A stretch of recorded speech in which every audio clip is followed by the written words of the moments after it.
Hey y'all, so I'm seeing all these videos pop up about bugging in is useless and you have to be prepared to bug out. Well, I kind of agree with that to a point, but only because you should always have an escape plan.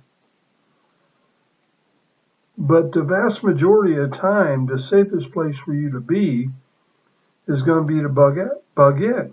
Now, if you're in New York City or something, or Portland, with them nut jobs up there, or Seattle, then yes, you should have a good bug out plan and you should have a place where you can go.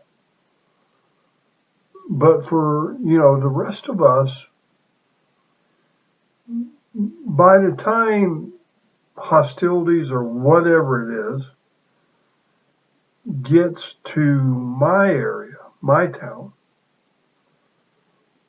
there's not too many places left in America you can bug out to,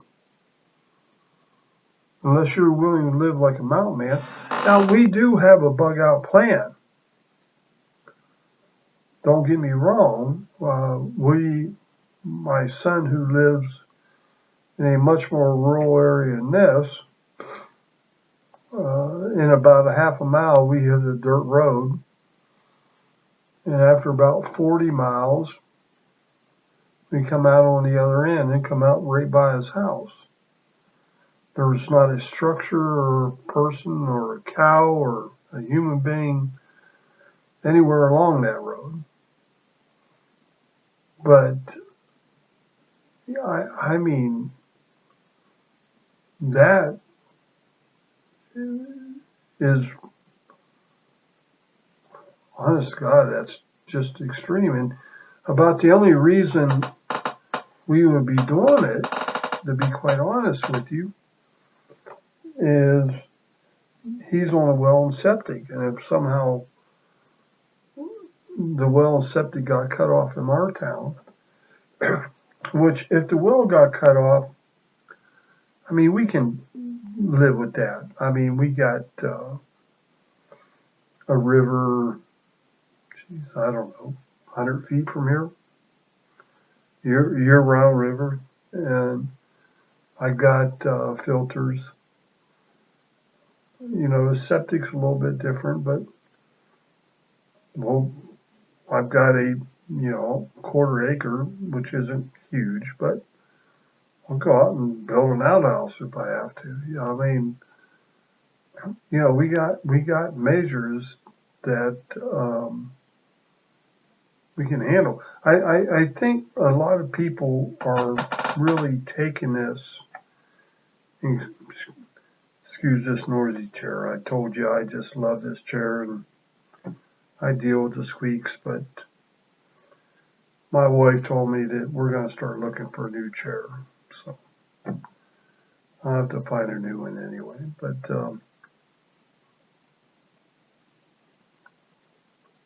for right now, bug in is by far my preferred plan. I don't think my motorhome could take it over the mountains. Could make it over the mountains anyway to my son's house. But he does have a trailer up there that we could live in, and we get by with everything else. But you got to consider your environment and your responsibilities and everything else. We've got a mother-in-law apartment with a mother and father-in-law living in it, and we can't just leave them here. We've got to be able to take them with us if it gets so bad that we got to be able to do that. So, and they're not in the best of shape.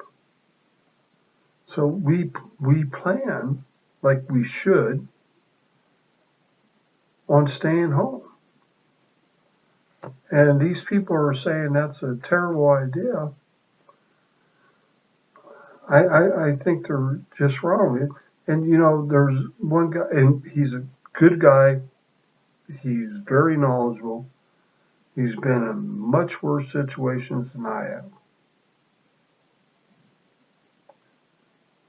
And, you know, he talks about, you know, having his 3 levels of bug out bags. We have bug out bags. I've kept bug out bags for years. I was doing um, survival kits long before survival kits were cool because I was in Alaska flying on bush planes all across the state, winter, fall, summer, spring. And I had to go through water survival and plane crash survival and all this other stuff. And I realized that at least in a bush plane, I could survive. And I sat down and I developed my own survival kit. As a matter of fact, my commander had me demonstrate that in front of the rest of the squadron. It is very, oh, what do you want to say, amateurish at the time. But I eventually improved on it with better equipment and better everything. And literally, if we had a bush plane go down and I lived through it, which honestly, most people live through bush plane accidents, then I could survive out there for quite a while. And that was, again, that was before survival videos or whatever you want to call them. I can't think of anybody that was doing that before me. I'm not talking videos, I'm just talking building survival kits. And, you know, you've got to defend your home to a point. I do not see a mass mob coming to rural Nevada or rural anywhere because they know they're going to be killed. They're going to concentrate in the cities. And, you know, if you're in the city, yeah, I would definitely have a bug out mentality. I would have my bags ready. I would have my car ready. I would have this ready. I would have 4 or 5 routes from my house out to somewhere where I could stay safely, which might even just be a storage shed for a couple of days if you don't have a lot of money. But, you know, for people like us that live in the more rural parts of the country, I still feel our best bet is to bug in until it gets to the point, which it never, look, this is my feeling. The only way it's going to get to that point is if a military army invades the United States and our army stands down, our military, it's not just army, or our army comes hunting, our military comes hunting for us. And quite frankly, if the latter happens, there's not a dang thing, actually, if either of them happen. Quite frankly, it doesn't matter where you go. You're going to eventually be hunted down. And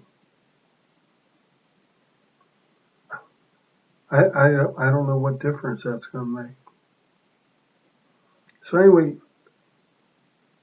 I think some of these guys are living off your fear. We are nowhere near to that point.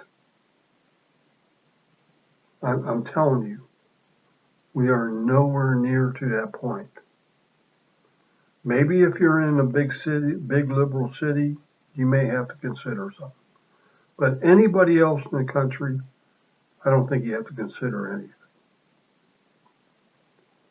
All right. Thank you all. Have a good day. Bye.